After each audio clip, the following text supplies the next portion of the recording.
it's Michelle, your CSEC biology tutor, and in this past paper solutions video, I'll be looking at the CSEC Human and Social Biology, January 2019 paper 2, and I'll be covering all 6 questions. So let's get started with question 1.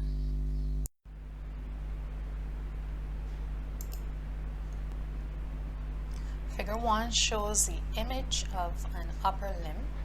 The image shows a skeletal muscle labeled A, which forms one of a pair of antagonistic muscles.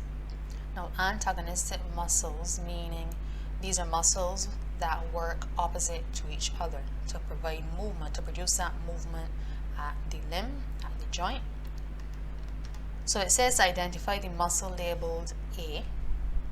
And we can see that A is actually bulging. So at this point you can see that it's contracting. So this muscle is the biceps muscle. And they asked in part 2, name the muscle that is antagonistic to the muscle named in A1. So A is biceps, and the other muscle that is antagonistic is the triceps, which is at the back behind A.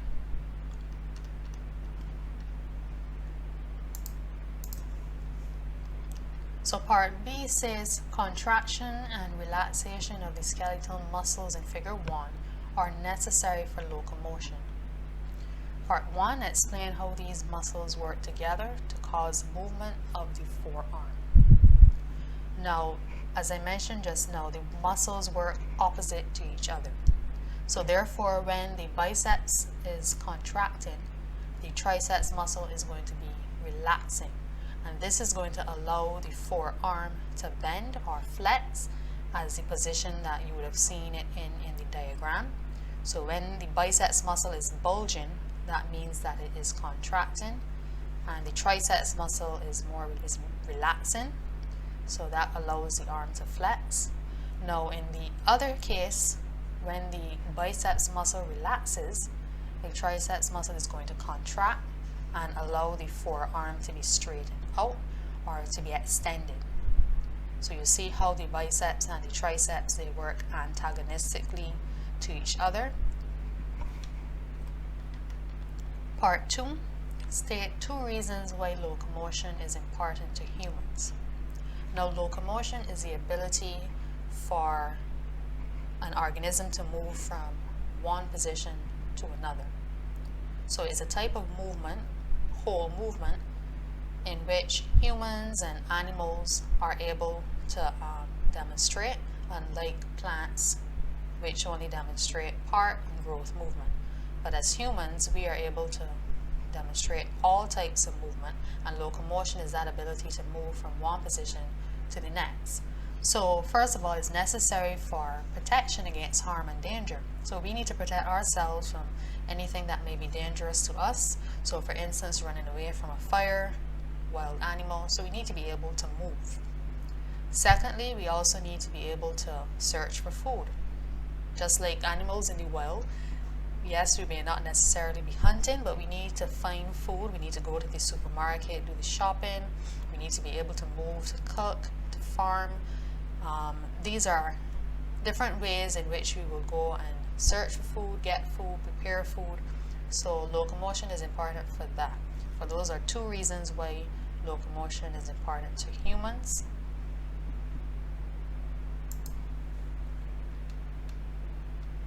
Alright, part C. Malaria and dengue are 2 diseases that are prevalent throughout the Caribbean. Table 1 and Table 2 show the incidence of the diseases in 2 Caribbean islands, X and Y, during the period 1990 to 1994. So that is a 5-year period there. So we can see in this first table, we have the number of cases of dengue fever over the 5-year period, and I totaled it up. And then for the second table, we have the number of cases of malaria in the Caribbean island between the same time period, the same 5 years, and the total is here. So on the grid provided, plotted bar graph to show the number of dengue cases and malaria cases in each year shown in Table 1 and Table 2. So let's go to how the graph should look. So this is how the graph should look. We have the number of cases on the y-axis, and I'm going up in 20s. And then on the x-axis we have the years. And I would have made a key for dengue and malaria. So I have a red box for dengue, black box for malaria. So obviously in the actual exam you wouldn't be able to use color, so you can just differentiate between the two using maybe stripes for one and an empty box for the other. So when constructing your bar graph, you need to note that the height of each bar obviously would represent the number of cases, and you should keep your bars at equal width, and there's always a space in between each year, as you can see. So that is how our graph should look. Okay, so moving on to part 2. Which island had the greater number of cases of disease during the period 1990 to 1994? So the answer for that would be dengue, 415 cases, which is much more than malaria. So that is why I added the totals at the end of the tables. Part 3 suggests 3 reasons that could account for the pattern shown in the number of dengue cases in Caribbean island X. Now, there is a reduced number of cases each year, as you will see. So let's just go back to the graph quickly. So dengue is represented by the red bars, and you can see that there is noticeably a reduction in the number of cases each year. So the last year is actually 0 cases. So reasons for this could be: 1, persons are more educated about the importance of destroying the breeding sites for the mosquitoes that cause dengue, so getting rid of empty containers, tires, etc. Secondly, persons will be using protective measures to prevent themselves from getting bitten by the mosquito, so mosquito nets, long clothing, insect repellents. And then thirdly, there may have been greater intervention methods by the Ministry of Health, so fogging, using of biological control, predators, natural predators of mosquitoes. So those are different methods that could be used by the Ministry of Health and Environment. So these are 3 reasons that could account for the reduction in the number of cases each year. The number 4, say 2 similarities between malaria and dengue. So first of all, they're both infectious diseases that are transmitted by a pathogen through a mosquito bite. The pathogen is different for each case, but the pathogen is transmitted through a mosquito bite. So that's one similarity. And then secondly, both diseases actually manifest symptoms such as fever, you have joint and muscle pains. So those are some characteristic symptoms that you would experience in both diseases.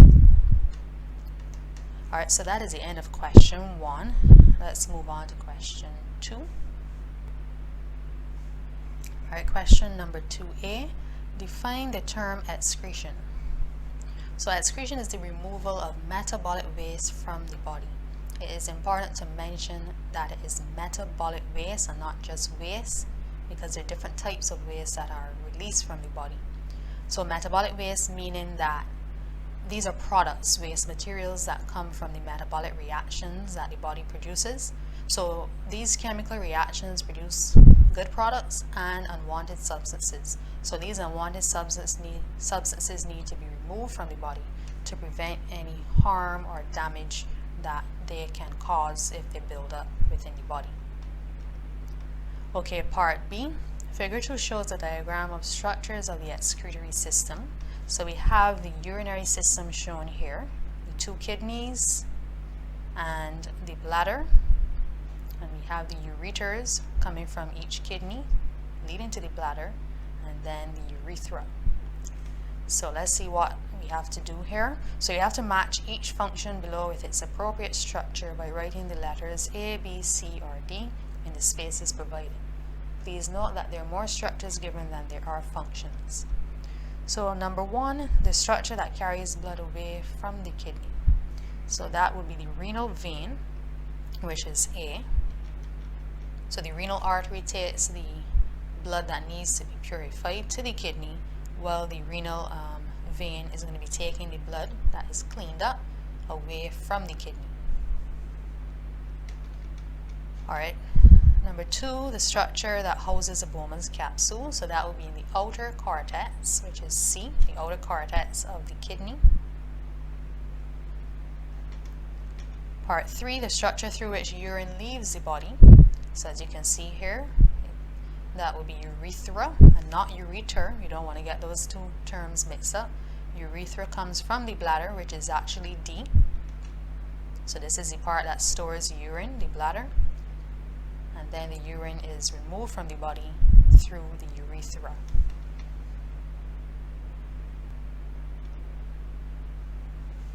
Part C, Reba is 50 pounds overweight. Her doctor tells her that she has developed diabetes mellitus.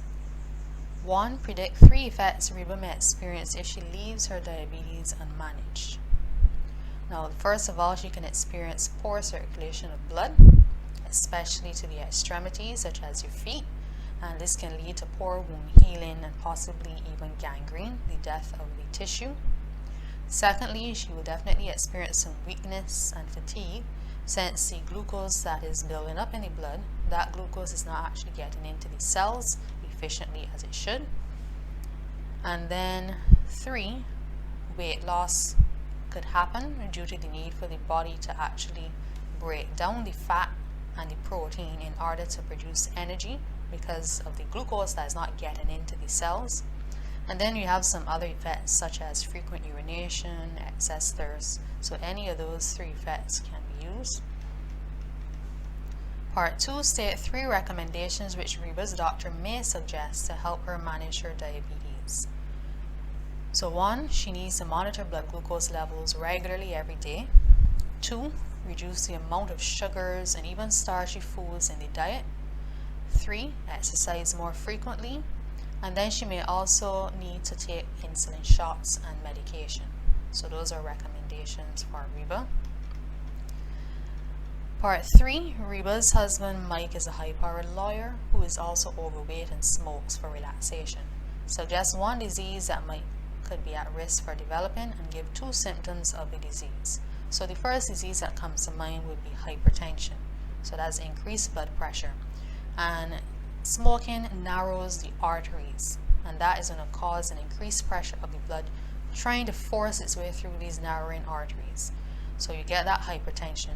And 2 symptoms of hypertension, particularly extreme hypertension, headaches, you can have irregular heartbeat, and then you can also have fatigue, chest pain. So any of those symptoms could be mentioned as it relates to hypertension. Question 3. Okay, part A, the nervous system together with the endocrine system regulates all of the activities of the human body. It consists of 2 major divisions, the central nervous system and the peripheral nervous system. Part 1, name the 2 main components of the central nervous system. So that would be the brain and the spinal cord. Part 2, name the main component of the peripheral nervous system. So the main component would be nerves, and there are 2 types of nerves that will be branching out from the brain and the spinal cord. So these are the spinal nerves and the cranial nerves. So the cranial nerves will branch from the brain, the spinal nerves will branch from the spinal cord. Alright, moving on to part B. The table below shows 4 functions of different parts of the brain. So we have A, controls heart rate and blood pressure. B, secretes hormones that control growth and metabolism. C, controls conscious thought, memory, and learning. And D, coordinates balance, posture, and movement. So you're supposed to match each part of the brain below with its appropriate function by writing the letters A, B, C, or D in the spaces provided. Please note that there are more functions listed than there are parts of the brain. So the first one, the cerebrum, would be C. So controls conscious thought, memory, and learning. That's the largest part of the brain, the cerebrum, so it controls many functions. The second one, cerebellum, that would be D, coordinating balance, posture, and movement. So it's often considered the small, like a mini cerebrum, and it tends to look like a leaf-like structure. So this is the part that's going to help us to balance and not to be toppling over. And then the third part, pituitary gland. So the pituitary gland secretes various hormones that would control growth and metabolism. So that is B.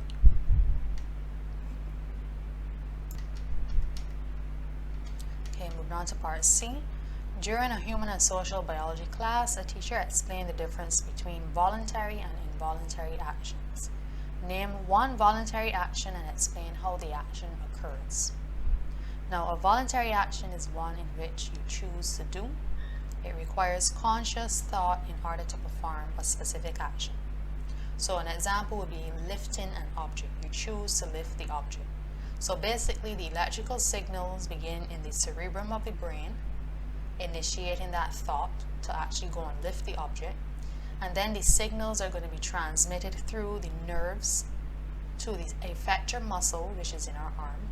And that effector muscle will contract and relax to provide the movement of the arm and allow us to be able to lift the object. So that is how the action would occur, a voluntary action would occur. So the thought, it begins in the brain, the electrical signals would occur in the brain to begin with, and then those messages will be transmitted to the part that you're going to be actually moving.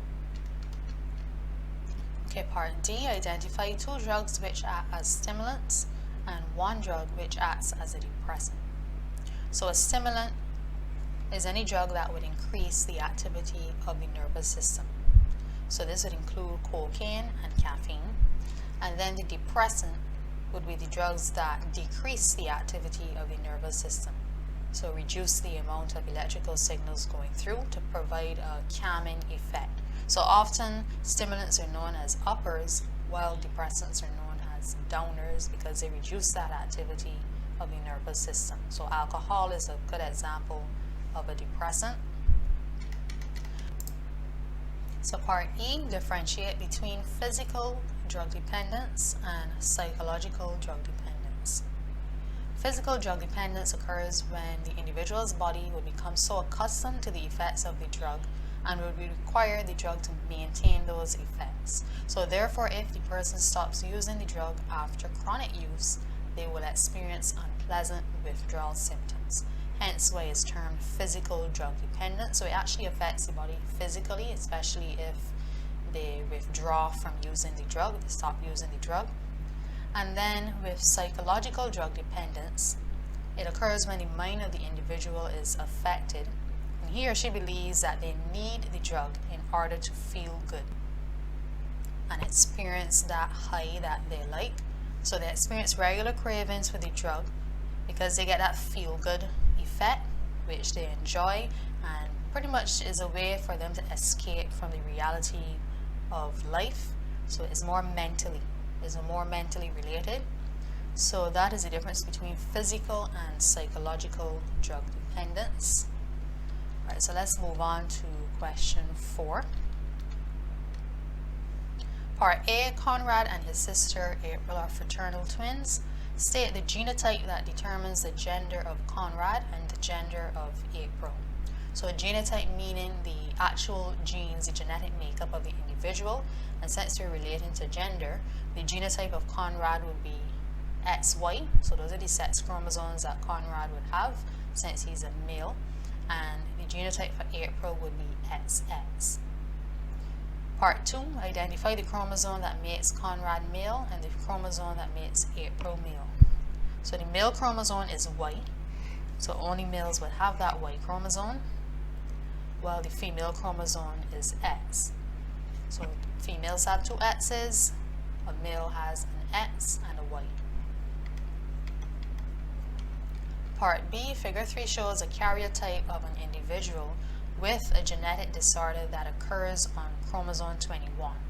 So by karyotype, they mean the number and type of chromosomes that will be found in one cell, in all of your cells, in each of your body cells. So we're seeing that the chromosomes are arranged in pairs. So you get one set from your mother, one set from your father. So we should know that there are 23 pairs of chromosomes in the human body cell.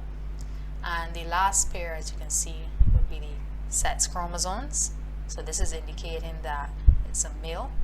So what they have highlighted here is chromosome 21, and you're seeing that instead of just 2 chromosomes, they have an extra chromosome.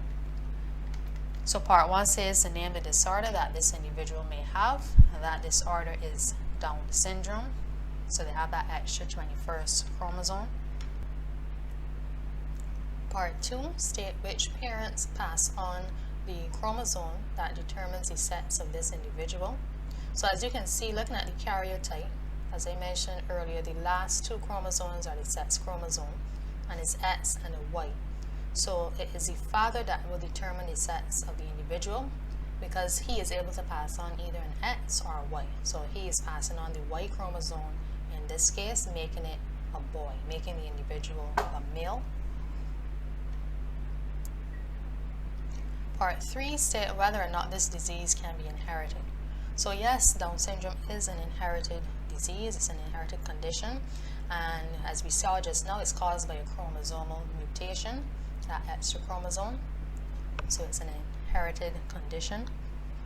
Part C, define the term degenerative disease. Now, a degenerative disease is a chronic disease in which there's a progressive malfunctioning of a particular organ or tissues in the body. So there is a decline in the organs functioning over time. So that is what is known by a degenerative disease. Part D, hemophilia and sickle cell anemia are both genetic disorders. State 2 similarities and 2 differences between these diseases. Now the similarities I have here, first of all, both of the diseases are caused by gene mutations. So that is, there's an error in a specific gene of a chromosome. And then secondly, both diseases actually affect the blood. Hemophilia is caused by a problem in blood clotting. So the individual is not clotting, the blood is not clotting as it should, so it suffers from, the person would suffer from excessive bleeding if they were cut. And with sickle cell anemia, it's caused by a problem in the formation of hemoglobin, which is the red pigment found in red blood cells.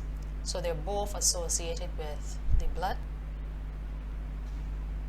Now, in terms of the differences, hemophilia disease is a sex-linked disease. So meaning that the defective gene, the recessive allele, is carried on the X chromosome, and consequently more males are more affected in the population, because males just need to inherit one X chromosome with the defective allele, and they would automatically get the condition hemophilia.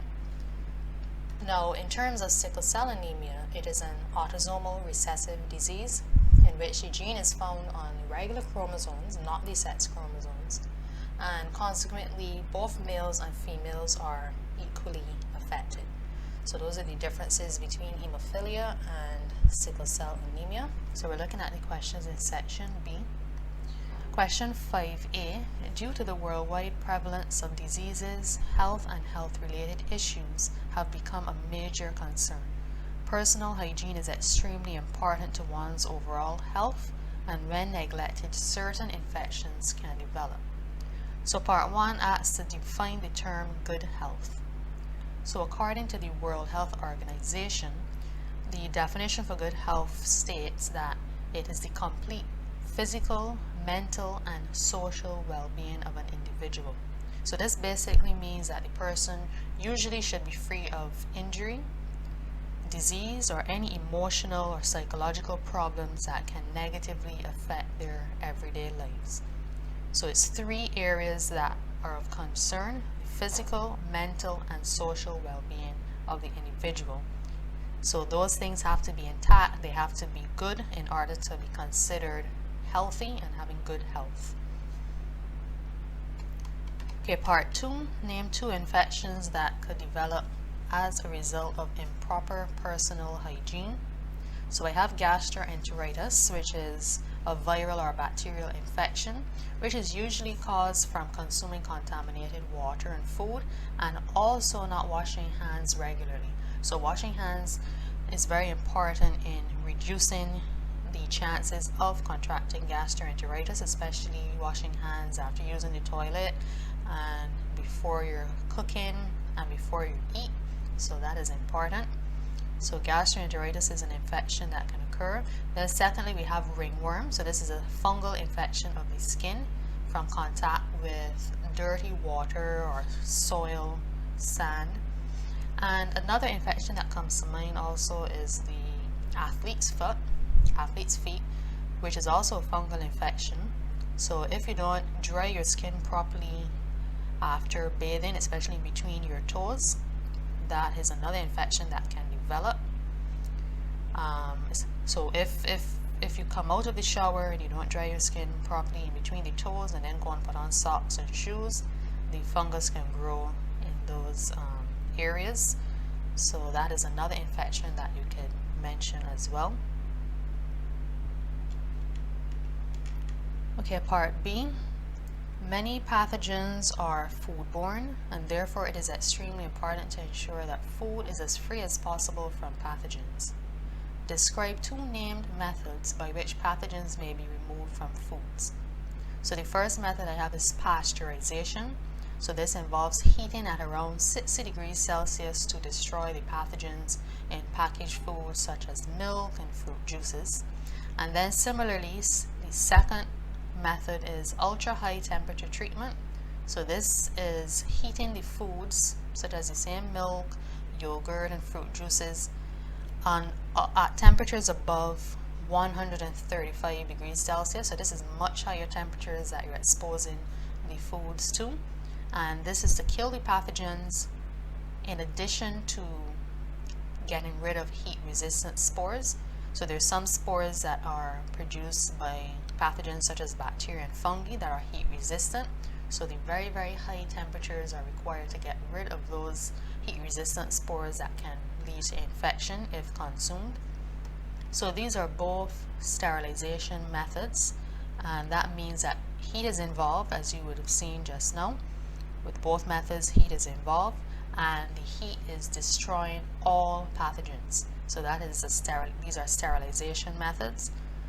So they destroy all pathogens present, as opposed to disinfection, which would only destroy some, most of the pathogens, but usually not 100% of the pathogens would be destroyed.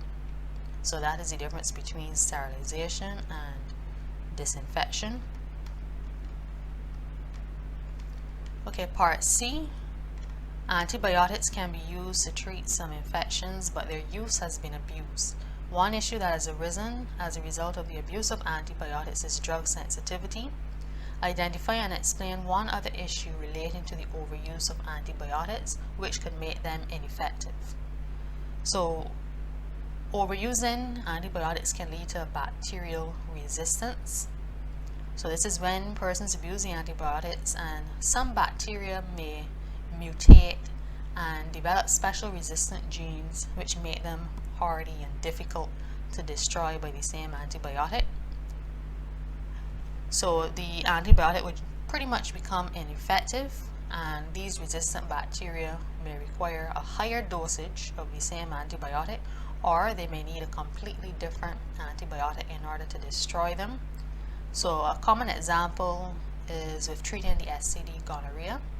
So these bacteria are known to be very difficult to treat with antibiotics because some resistant strains have developed. So bacterial resistance is an issue related to overuse of antibiotics. So that's the end of question 5. Alright, let's move on to question 6. Part A. On a field trip, David visited the municipal sewage treatment plant. Part 1 asks to list 4 stages in the sewage treatment process he would have observed. So the first stage is the screening.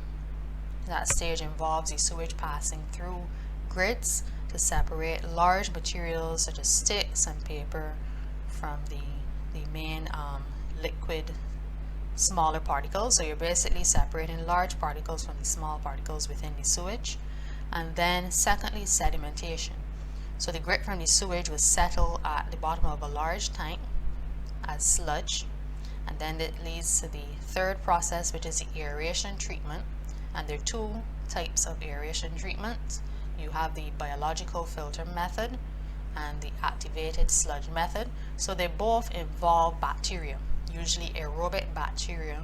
So they're going to need oxygen, they need air in order to decompose the organic matter from the sewage. So this is an important step in the sewage treatment process. So you need to break down that organic matter, which can be very harmful because it contains all the various bacteria, viruses, etc. So the aerobic bacteria breaks down that organic matter in the sewage in the aeration treatment stage. And then the fourth method, so after the sewage has been treated, you have a liquid being produced, the effluent. It needs to be disposed. So that purified liquid often may pass out into the river. And this purified liquid can also be reused again and used possibly in the waterworks system of the community. So those are the 4 stages in the sewage treatment process. Part 2, name 2 unsafe methods of sewage disposal used in the home. So first of all, using untreated sewage as a fertilizer in the garden. That is definitely an unsafe practice. Having cracked sewer pipes, so the pipes, if they're cracked, they can lead to leakage of the sewage, and that can also lead to the sewage entering water sources. So these are unsafe methods of sewage disposal.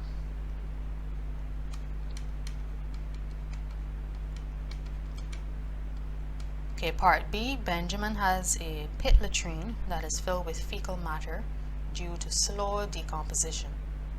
He is thinking of using the contents of the latrine to fertilize his garden. Part 1, advise Benjamin as to whether this is a good idea. State 3 reasons to support your response. So for sure it is not a good idea at all. As I just mentioned, using untreated sewage fecal matter is dangerous. So first of all, that untreated fecal matter contains harmful pathogens that, when handled, can pose a threat to Benjamin's health. So you really shouldn't be even playing around with fecal matter and using it to fertilize the garden. And secondly, when he does that, if he does that and the rain falls and there's flooding that can occur, that can spread the harmful pathogens in the sewage throughout the soil and the surface groundwater. So that is going to lead to the spread of dangerous bacteria that can be harmful to the health of, for himself and the neighbors, the community. And then thirdly, fecal matter can attract vectors such as house flies to the garden, and then they too are responsible for the transmission of pathogens. And then additionally, fecal matter will have a very strong and pleasant odor, so it wouldn't be a good idea to use that to fertilize his garden. So those are 3 reasons why it's not a good idea for Benjamin to use the untreated fecal matter to fertilize his garden. Okay, part 2, suggest 2 actions Benjamin should take when his pit latrine is filled with fecal matter. So first of all, he would need to use soil to cover the fecal matter in the pit latrine. And then secondly, he would need to dig a fresh new pit latrine. So when the decomposition process is too slow in the pit latrine and they have that build up, it's best to always cover it with soil and start fresh and dig a new pit latrine. So those are 2 actions Benjamin should take. Okay, part C. Charlotte walks through her sweet potato patch and notices that one vine has larger leaves than the other vines. She later discovers that the vine with large leaves produces very large sweet potatoes. Part 1, name the event that could have caused the difference in the size of the leaves and the sweet potatoes. So what comes to mind when they're saying event?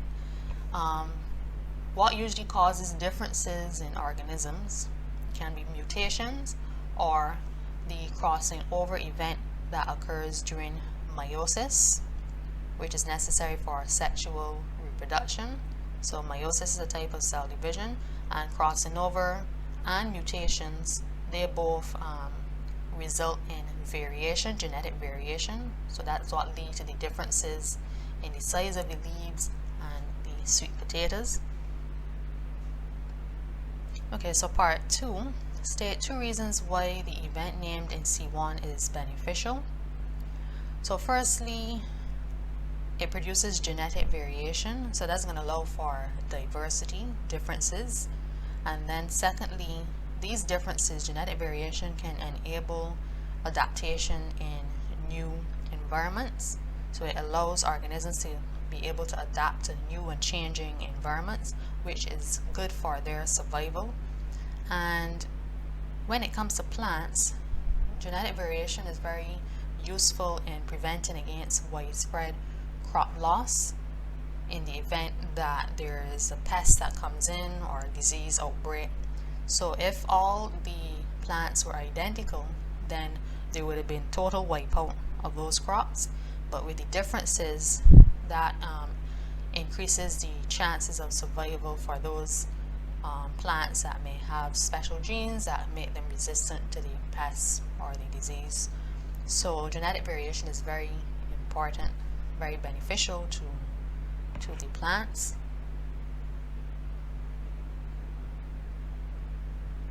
So that's the end of question 6.